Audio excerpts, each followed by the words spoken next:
Ok, aujourd'hui on va parler d'un truc légèrement excitant. On a reçu un mail il y a quelques jours pour nous dire qu'on pouvait tester le Canon EOS R5 et R6 en magasin. Donc on a pris nos sacs et on allait voir ça. En fait, on a couru là. Nous, c'est Clem et Mumu. On s'est lancé 2 défis. Le premier, convertir un autobus jaune en cinébus et studio de création pour notre projet Les Petits Aventuriers. Le second, c'est de t'aider à devenir toi aussi un créateur nomade. Si tu veux en savoir plus, abonne-toi.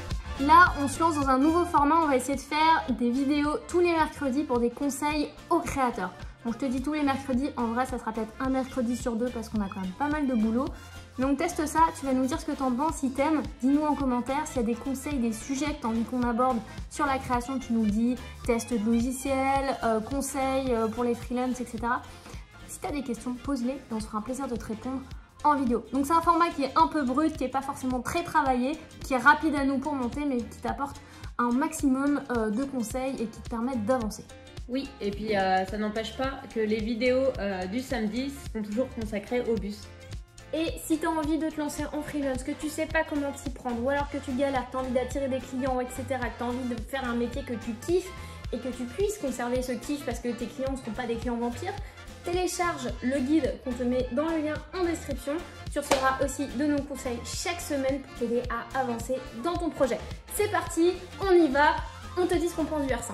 Bon, on est un peu excités, on va t'expliquer pourquoi et ce que tu peux attendre dans cette vidéo.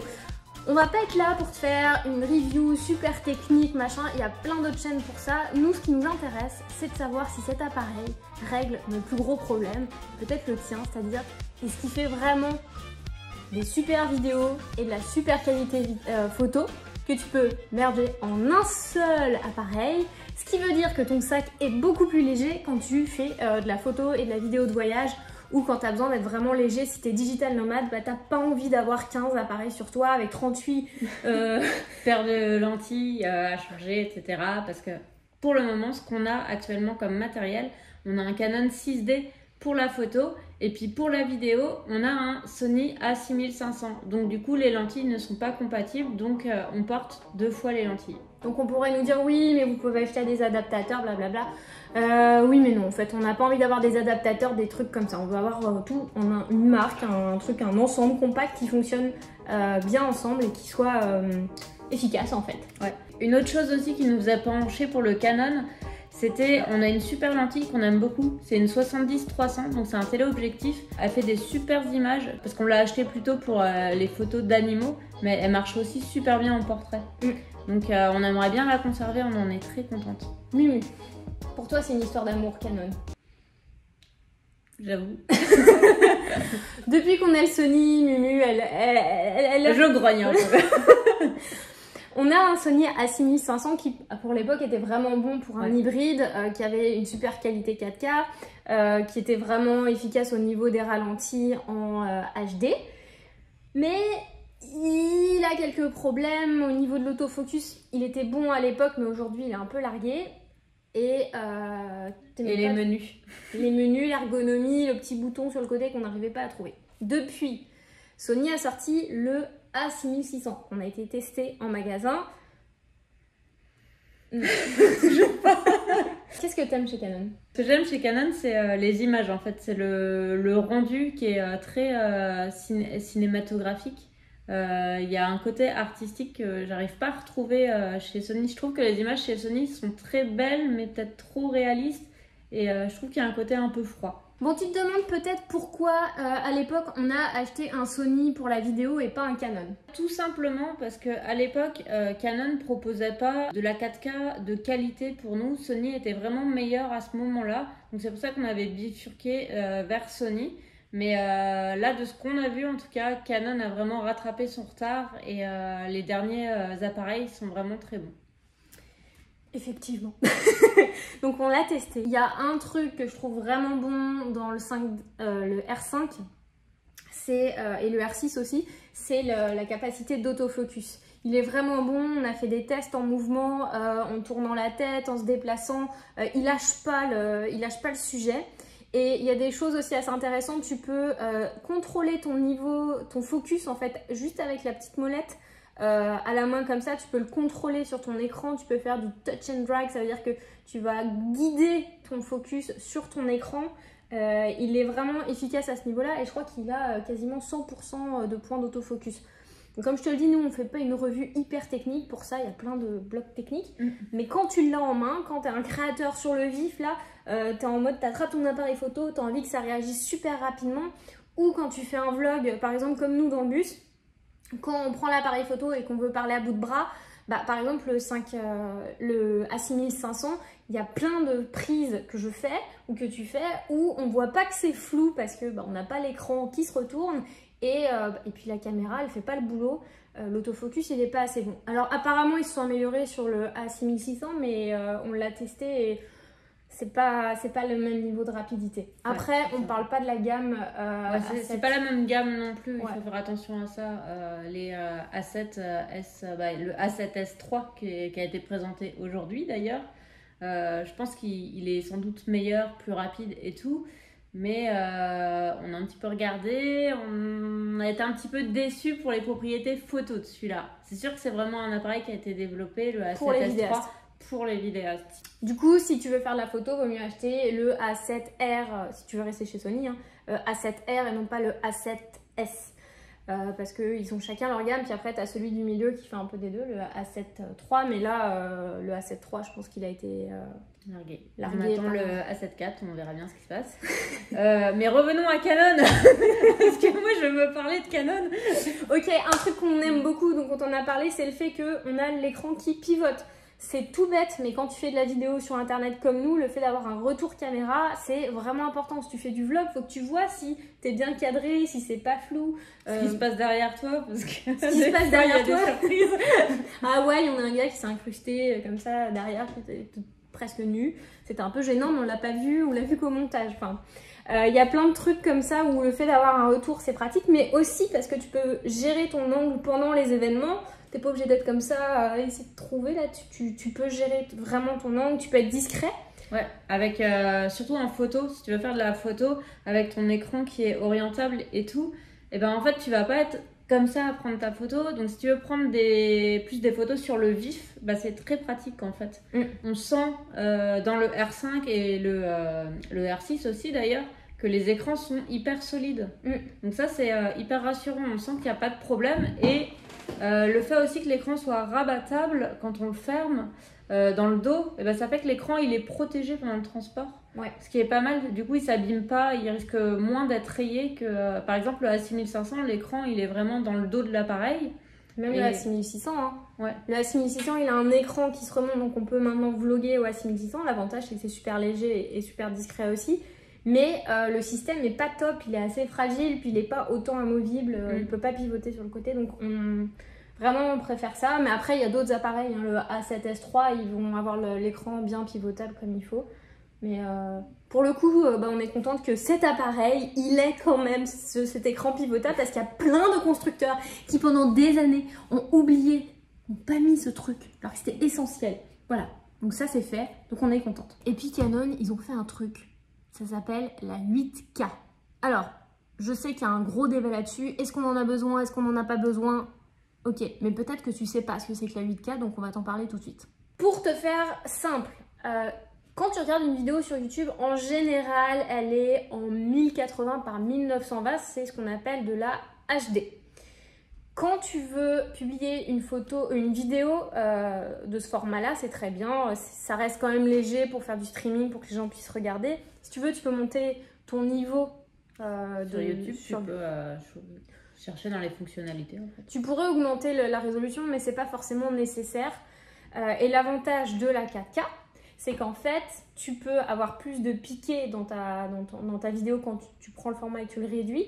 Mais c'est aussi que la 4K, c'est quasiment 2 fois plus grand ta vidéo que en HD. Ça veut dire que tu peux zoomer et dézoomer, comme avec ce qu'on est en train de filmer. On peut faire des crops, et puis on peut reculer, on peut avancer. Donc la 8K, ça donne encore plus la capacité de zoomer dans ton image, et donc d'avoir de la précision aussi. D'avoir de la précision, mais d'avoir comme si tu avais 3 caméras et non pas 2 ou une caméra, mais ça juste avec un seul appareil. Donc ça c'est assez chouette parce que imagine tu es en randonnée et là tu vois des petites fesses d'ours qui dépassent. T'as juste ton appareil, t'as ton zoom dessus, mais il est quand même assez loin. Si t'as de la 8K, bah, tu peux zoomer 4 fois plus encore dans ton image pour aller chercher les détails. Pour aller chercher des détails si tu publies ta vidéo en 1080. Et donc pour voir sa petite tête qui sort, que tu verrais pas si tu avais filmé en HD. Autre application aussi qui est importante pour la 8K mais aussi la 4K et qui nous sauve souvent, c'est que vu qu'on peut zoomer ou dézoomer, ça nous permet en fait, ça nous pardonne les erreurs de cadrage des fois. Ça permet vraiment de jouer dans l'image et d'aller chercher des trucs, faire des effets. C'est comme avoir un très grand plan de travail avec lequel tu peux jouer. Donc ça c'est vraiment... Surtout en vlog, parce qu'en vlog, tu as beaucoup moins le contrôle sur ton environnement. Donc, c'est sûr que si tu as de la 4K, ça te permet vraiment de t'adapter. C'est ça. Voilà. Je ne dirais pas mieux, Mimi. Donc, il y a un débat, oui, la 8K, est-ce que c'est vraiment nécessaire? C'est pas un truc que tu vas utiliser tous les jours. Et oh mon Dieu, avec la 8K, ça surchauffe. Mais c'est pas grave, parce que tu vas pas filmer pendant des heures en 8K a priori, sauf si tu as envie de faire un film hyper complexe, mais dans ce cas-là, c'est pas ça que tu as comme caméra. Donc ça, c'est vraiment un outil supplémentaire que tu n'es pas obligé d'utiliser tout le temps. C'est pareil, l'appareil il va surchauffer quand tu l'utilises en 4K 120p, donc ça veut dire 120 images par seconde, ce qui te permet de faire des ralentis x4. Mais ça, tu vas pas filmer pendant 3 heures en ralenti. En tout cas, ça dépend. Pour un usage de vidéo de voyage, par exemple, tu vas pas faire ça. Tu vas filmer des petites séquences, des gros plans en ralenti ou des choses comme ça. Mais c'est pas des choses où tu vas filmer pendant 1 heure en ralenti. En restant allumé, tu vas l'éteindre, tu vas le rallumer et voilà. En tout cas, nous, c'est notre utilisation. Voilà. Donc, après, c'est chacun son utilisation. Et là, c'est à toi de voir si c'est quelque chose qui... pour toi peut être un problème. Si tu as l'intention de filmer tout un mariage en 120 images par seconde, ça va pas marcher.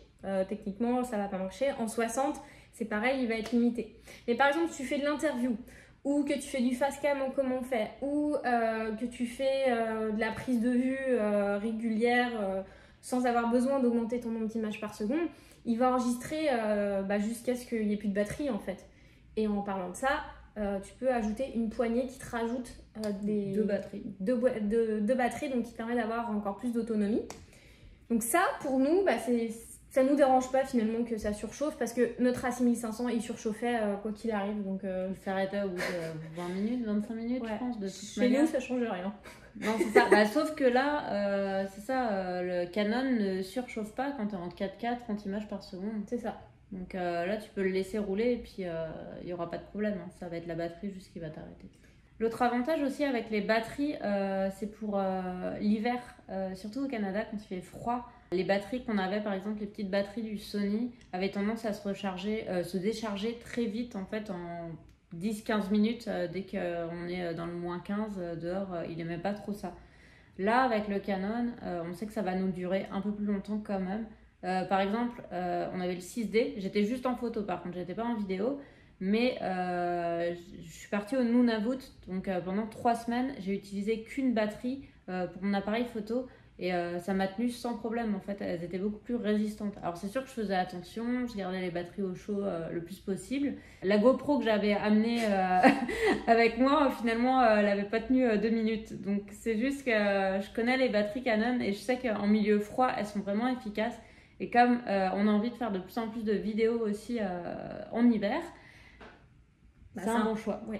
Puis par rapport à ce que tu disais sur les batteries, par exemple avec notre A6500, il n'avait pas les nouvelles batteries qu'on peut trouver dans la A6600, mais on a dû avoir plein de batteries avec nous et quand tu es en voyage, avoir du poids de batterie supplémentaire, chaque milligramme compte dans ton sac à dos, donc avoir 6, 7, 8, 9, 10 batteries ou même sur un tournage toute une journée avec des clients, c'est fatigant parce que c'est du poids supplémentaire, tu dois changer tes batteries c'est ça, faut les recharger les batteries, donc ça veut dire qu'il faut que t'attendes qu'il y en ait une de chargée puis que tu rechanges, c'est long quoi. Et par exemple quand tu as un gimbal parfois ça veut dire qu'il faut que tu enlèves ta batterie et puis il faut que tu remettes ta batterie, ça peut le déséquilibrer, donc des fois ça prend de tweaker le truc. T'as pas envie de penser à ça sur un tournage. Et quand on a fait un tournage à l'Assemblée nationale, on était super stressés, on avait acheté plein de batteries supplémentaires, mais j'allais mettre tout le temps le truc pour charger en me disant si jamais on en manque on va être prise parce qu'on n'avait pas le choix, on avait juste une journée, on n'avait pas d'autres possibilités de tournage, Ouais. donc c'était vraiment stressant.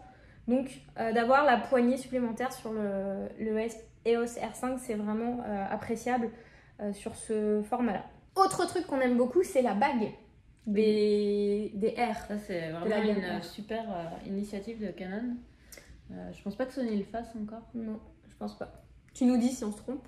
Donc, qu'est-ce que c'est que la bague? Eh ben, tu prends ton objectif et tu as une bague supplémentaire. Donc, tu as la bague du zoom, la bague de la mise au point. Ils en ont rajouté une autre que tu peux programmer et tu peux mettre ce que tu veux dessus. Par exemple, tu peux faire que ce soit le réglage de la balance des blancs ou, beaucoup mieux, le réglage des ISO. Ce que ça veut dire, c'est que avec tes 3 petites mains, là, enfin avec tes 3 petits doigts, eh ben, tu peux gérer ton exposition, ta vitesse et tes ISO. Parce qu'avant, on pouvait gérer à la main comme ça que exposition et vitesse. Et là, tu as les 3 en même temps, ce qui sont les 3 clés de la photographie. Par exemple, si tu es en photo ou quelque chose ou en vidéo, eh ben, tu peux garder en fait ton œil sur le viseur pour filmer ta scène et faire tes réglages.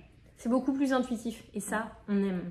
Et la bonne nouvelle, c'est que si tu as des objectifs de la gamme EF, et ben tu peux mettre un adaptateur dessus. Et cet adaptateur, il va pas te faire perdre de stop de lumière.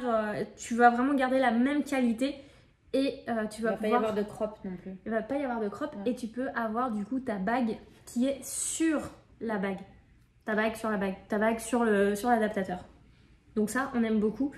Et c'est sûr que si on achète le R5, on achètera la bague avec pour pouvoir mettre notre objectif d'amour. Cet appareil, il coûte très cher. Enfin, très cher. Il coûte cher, moins cher qu'un 1D.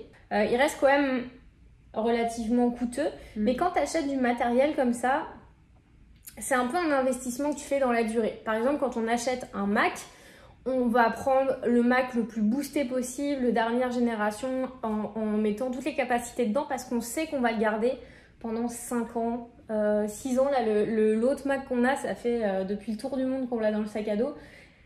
Il commence à se faire vieux, il a 6 ans, mais on continue de travailler avec. Puis il sert 12 heures par jour, il a fait beaucoup de vidéos, il a travaillé par plus 50, moins 40, il va bien quand même pour tout ce qu'il a vécu. Tout ça pour dire qu'on a mis le paquet quand on l'a acheté, mais c'est pour qu'il dure, qu'on l'utilise dans la durée. Et ben c'est un peu la même logique qu'on va avoir avec cet appareil-là. Quand on va investir dedans, c'est parce qu'on veut pouvoir l'utiliser pendant des années. Donc le fait qu'il ait la 8K, ça veut dire que dans 3-4 ans, quand ça va devenir peut-être généralisé, on ne sait pas, il aura encore cette option-là et du coup on pourra l'utiliser et il ne sera pas en mode trop obsolète, trop tôt en fait.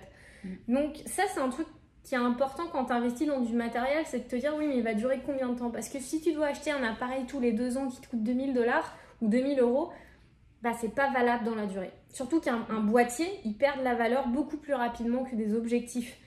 Donc, vaut mieux investir au départ et espérer le garder longtemps. Donc, c'est vraiment dans ces démarches-là qu'on... Et puis après, c'est sûr que nous, ça correspond à notre besoin parce qu'on fait de la photo, on fait de la vidéo, on fait des vidéos 1 fois par semaine, on voyage beaucoup, on veut faire beaucoup de photos pour notre blog, etc. Par contre, si toi, tu veux juste avoir un appareil pour les vacances, c'est peut-être pas cet appareil-là qu'il faut prendre. Parce que c'est sûr que le budget est énorme quand même. Oui, c'est quand même un appareil professionnel. Voilà. Si tu débutes, tu peux peut-être aller avec quelque chose de plus entrée de gamme, qui fera des très bonnes vidéos aussi, mais tu vas apprendre là-dessus. Et quand tu seras prêt, tu te professionnaliseras. Tu pourras justement investir dans un bon appareil. Mais par exemple, nous, on a commencé... progressivement aussi. Le A6500, quand on l'a acheté, il était bon, mais c'était pas non plus le meilleur des appareils photo. Mais il nous permettait de faire quand même des tournages pro. Et celui-là, il nous permettra aussi de faire les tournages pro. Donc ça, c'est bien parce qu'on va avoir en fait une énorme boîte à outils. C'est ça qu'on aime bien avec le EOS R5, c'est une boîte à outils que tu as dans ton sac à dos, qui est juste un appareil et qui comprend tout ce qu'on peut rêver d'avoir dans... comme outil dont on peut avoir besoin sur le terrain. Il est résistant en termes de... Il est hyper résistant parce qu'il a une boîte en magnésium, il est tropicalisé, il résiste à la poussière, à l'eau, etc. Mais évidemment, il ne faut pas le faire tomber dans l'eau, mais la pluie, ça ne va pas le gêner, on va dire. Tu as la capacité de faire de la 8K, donc tu es capable d'aller chercher des détails très loin. Il est 45 millions de pixels, donc c'est pareil. Tu as le choix en fait. Soit tu les utilises les 45 millions de pixels, soit tu passes en définition plus basse. Donc tu peux gérer ton niveau de grosseur de fichier, mais tu as l'opportunité de le faire. Et c'est ça qui est cool, c'est le fait d'avoir l'opportunité d'utiliser ça. Si un jour on a besoin de faire du print, bah, voilà, on l'a à la machine, quoi. On n'est pas limité. Et tout ça, c'est dans un seul tout petit appareil qui est hyper léger. Ouais, et ce qui est intéressant aussi, par rapport à cet appareil, c'est que nous, on voyage. En fait, il se différencie pas physiquement des autres réflexes que tu peux trouver. Donc, c'est bien aussi parce que bah, ça attire pas trop la convoitise. C'est sûr qu'il faut faire attention, ça reste quand même des beaux appareils. Mais on ne se fait pas non plus remarquer plus que ça. Donc, c'est quand même très intéressant. Et aussi, il est pas si gros que ça. On avait peur, quand il est sorti, on avait peur de la taille, de ses dimensions et tout. Et finalement, il est un peu plus léger même que le 6D qu'on avait. Donc ça vaut la peine, quoi. Oui, bah, c'est pour ça. C'est comme si on enlevait la moitié de nos lentilles et le 6500. Donc...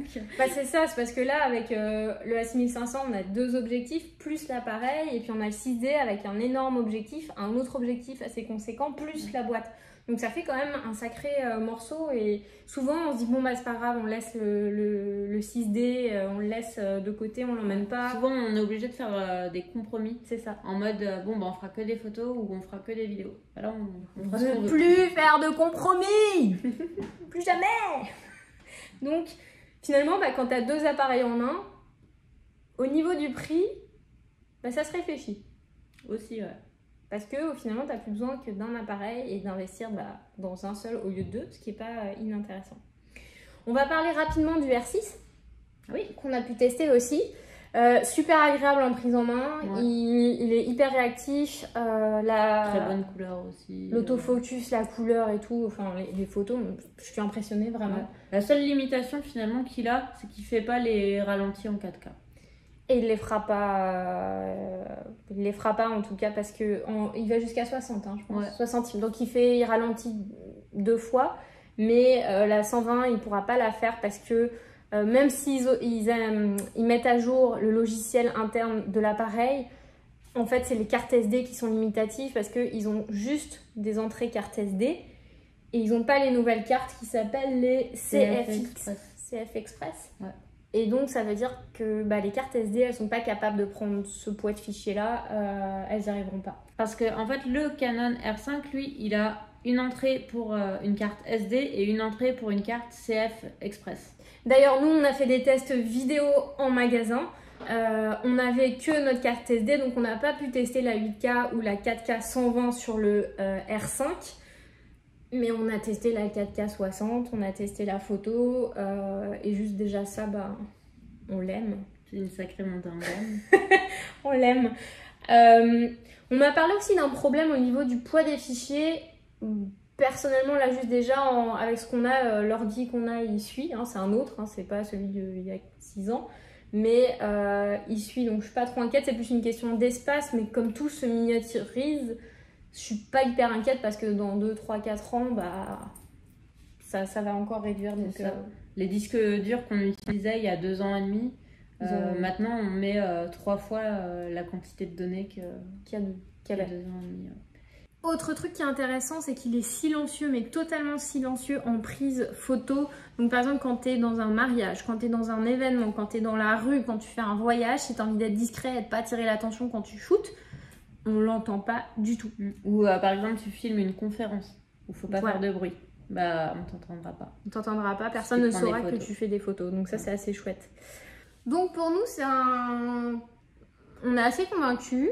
On va planifier son achat parce qu'évidemment, on a tous les achats du bus aussi, les sièges, l'isolation, tout ça. Et c'était pas prévu qu'on achète un Canon R5 là. Mais je pense qu'on va le planifier pour l'avoir dès notre prochain départ ou rapidement. Parce que c'est un outil de travail. À partir du moment où c'est un outil de travail, c'est vraiment important d'avoir des bons outils pour bien travailler. Mais je te rappelle que le matos ne fait pas tout. C'est la façon dont tu filmes, c'est la lumière, c'est le cadrage. Il ne faut pas juste tout mettre dans le matériel. Tu peux commencer léger et puis augmenter en gamme parce qu'au fur et à mesure, tu deviendras plus exigeant aussi. Voilà. Juste pour te montrer, l'essentiel de cette vidéo, elle a été tournée avec un iPhone. Voilà, on t'a dit tout ce qu'on pensait du Canon EOS R5. Tu peux nous le dire et R6, tu peux nous dire en commentaire ce que t'en penses. Si jamais tu as envie de te lancer en freelance, on te rappelle que tu peux télécharger le guide qu'on a écrit juste pour toi, pour trouver des clients qui te ressemblent, pour que tu fasses un truc qui te fait kiffer, que tu aies des clients que tu aimes et des projets que tu aimes au quotidien. Et que tu fasses ça sans prendre de risques et peut-être potentiellement que tu puisses travailler et vivre sur les routes comme on peut le faire. Donc tu as tous les liens là en description ici. Si tu as des questions, on est disponible pour y répondre et puis on se retrouve très bientôt pour une nouvelle vidéo Ubus. Donc si c'est pas déjà fait, abonne-toi, partage et voyage. Trop courte.